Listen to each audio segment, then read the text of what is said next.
Assalamualaikum warahmatullahi wabarakatuh. Sebelumnya terima kasih atas kesempatan yang telah diberikan kepada kami. Kami dari kelas TPPL 2A dari kelompok 5 yang beranggotakan saya sendiri, Yosua BI dengan NPM 1901070007 dan dua teman saya yaitu Nanda Mustikarini dengan NPM 1901070010 dan Fadli Nurfauzi dengan NPM 190304. Pada kesempatan kali ini, kami akan menjelaskan tentang mata kuliah bioremediasi, yaitu materi kelima.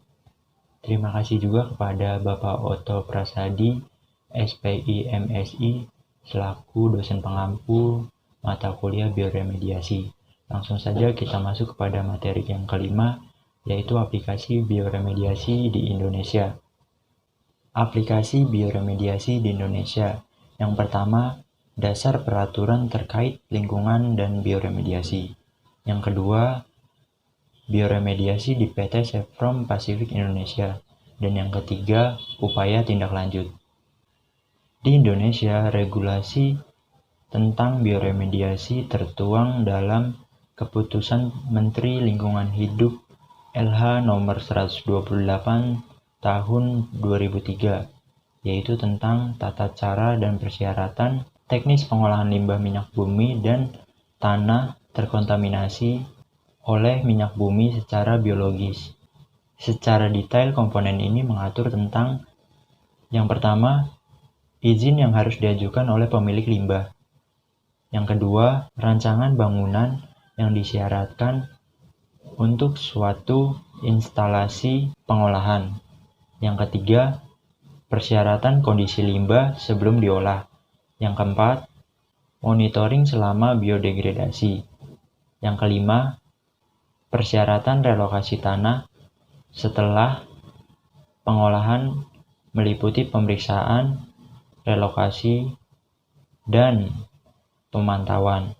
Beberapa regulasi lain yang berkaitan dengan Keputusan Menteri Lingkungan Hidup nomor 128 tahun 2003 adalah yang pertama, Undang-Undang Dasar 1945, yang kedua, Undang-Undang nomor 22 tentang minyak dan gas bumi, yang ketiga, Undang-Undang nomor 32 tahun 2009 tentang perlindungan dan pengelolaan lingkungan hidup. Yang keempat, Peraturan Pemerintah nomor 18 tahun 1999 tentang pengelolaan limbah bahan berbahaya dan beracun. Yang kelima, Peraturan Menteri Lingkungan Hidup nomor 33 tahun 2009 tentang tata cara pemulihan lahan terkontaminasi limbah bahan berbahaya dan beracun. Yang keenam, Keputusan Kepala Bapedal Keputusan 3 Bapedal 09/1995 tentang persyaratan teknis pengelolaan limbah bahan berbahaya dan beracun. Ketujuh, Keputusan Kepala Bapedal nomor Keputusan 4 Bapedal 09/1995 tentang tata cara dan persyaratan penimbunan hasil pengelolaan, persyaratan lokasi bekas pengelolaan, dan lokasi bebas penimbunan limbah bahan berbahaya dan beracun. Materi berikutnya akan dijelaskan oleh rekan saya yaitu Nanda Mustikarini. Assalamualaikum warahmatullahi wabarakatuh. Perkenalkan, nama saya Nanda Mustikarini, nomor induk mahasiswa 1901070110. Saya dari kelas TPPL 2A, Program Studi Teknik Pengendalian Pencemaran Lingkungan, Politeknik Negeri Cilacap. Pada kesempatan kali ini, saya akan menyampaikan lanjutan dari subbab yang pertama dan juga menjelaskan subbab yang kedua.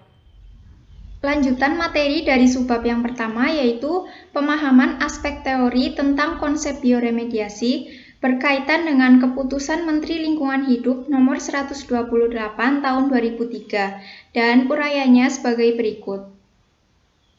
Pertama, regulasi bioremediasi merupakan langkah maju untuk mengatasi permasalahan lingkungan tercemar. Bioremediasi merupakan cara tepat untuk mengatasi masalah tanpa menimbulkan masalah yang lain. Keilmuan bioremediasi dan ilmu lain yang mendukungnya berkembang dengan sangat cepat.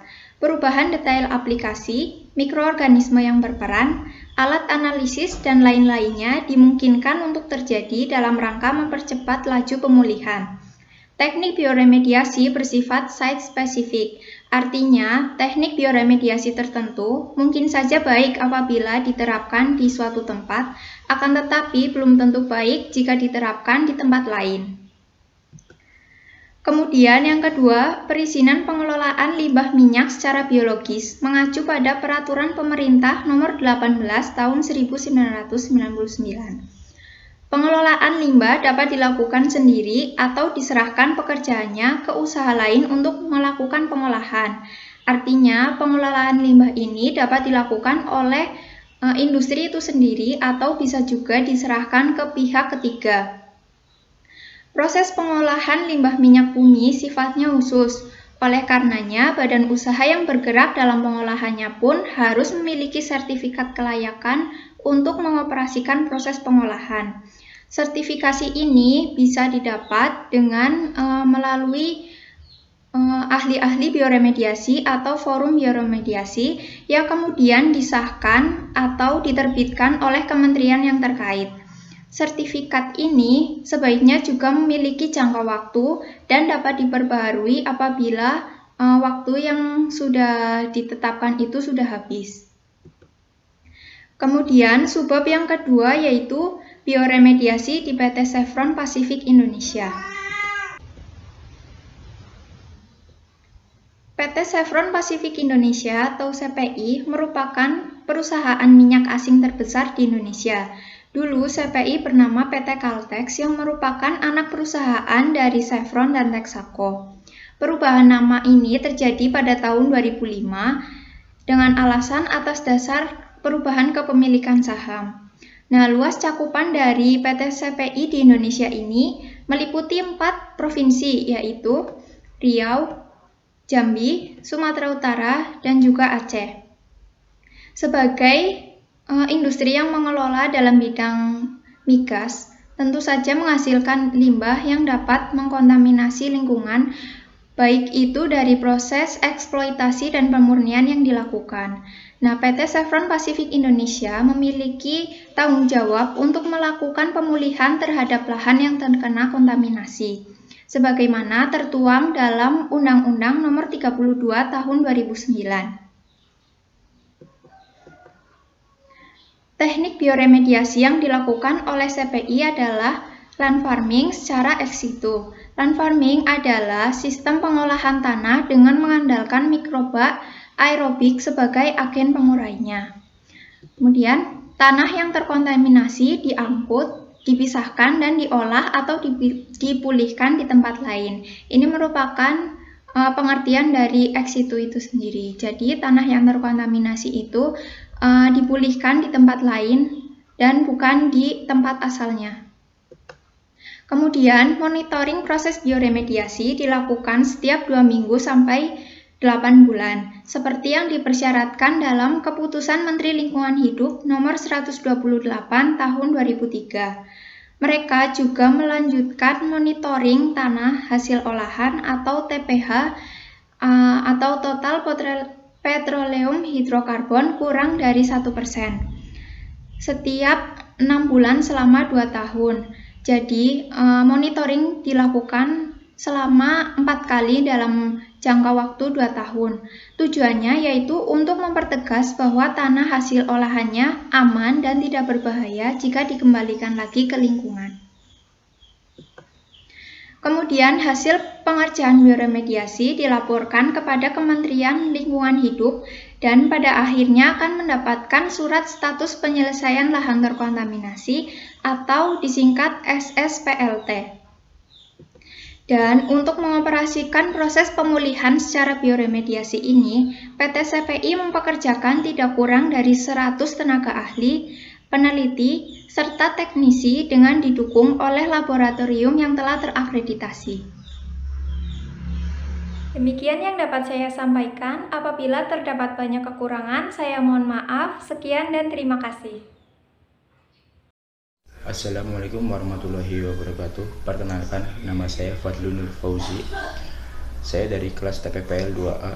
Nomor induk mahasiswa saya adalah 19030704. Saya dari Politeknik Negeri Cilacap. Dan saya jurusan Prodi D4 Teknik Pengendalian Pencemaran Lingkungan.